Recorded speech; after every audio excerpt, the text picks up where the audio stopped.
যে যেখান থেকে আজকে এই ভিডিওটি দেখছেন সবাইকে শুভেচ্ছা ও সালাম। আজকের আলোচনার বিষয় হচ্ছে ল্যান্ড সার্ভে ট্রাইব্যুনাল এবং আপিল ট্রাইব্যুনাল। বর্তমান ওয়ার্ড জরিপের সময় যে সমস্ত ব্যক্তি তার ভোগদখলীয় জমি নিজ নামে রেকর্ড করিয়ে নিতে পারেননি কিংবা উক্ত রেকর্ডের বিরুদ্ধে 7 ধারা 30 ধারা এবং আপিলে যেতে পারেন নাই, এরপরে জোনাল সেটেলমেন্ট অফিসারের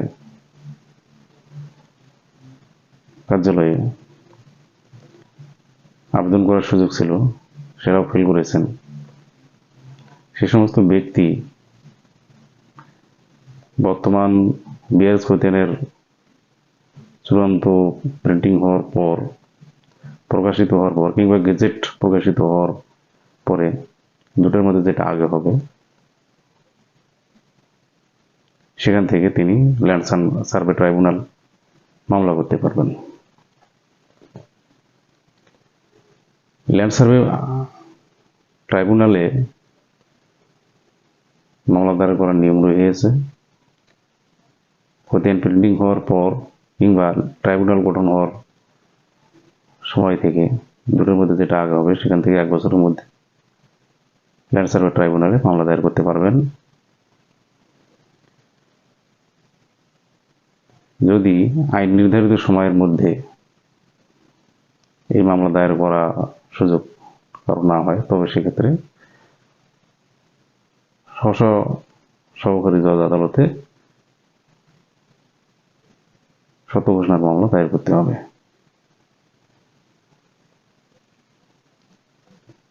ল্যান্ড সার্ভে ট্রাইব্যুনালের আপিল ইতিপূর্বে হাইকোর্টে দায়ের করার বিধান ছিল। বর্তমানে আইন সংশোধন হয়েছে। ল্যান্ড সার্ভে ট্রাইব্যুনালে রায় এবং ডিগ্রির বিরুদ্ধে জেলা জজ আদালতে আপিল ট্রাইব্যুনাল হিসেবে গঠন হবে এবং ল্যান্ড সার্ভে ট্রাইব্যুনালের রায়ের বিরুদ্ধে জেলা জজ আদালতে ল্যান্ড সার্ভে আপিল ট্রাইব্যুনাল হিসেবে আপিল দায়ের করা যাবে। এছাড়াও ল্যান্ড সার্ভে ট্রাইব্যুনাল দ্রুত বিচার নিষ্পত্তি সাপেক্ষে স্ব থানার সহকারী জজ আদালতে মামলা ট্রান্সফার করতে পারবেন এবং বদলি করতে পারবেন। এই বদলিকৃত মামলাগুলো সহকারী জজ আদালত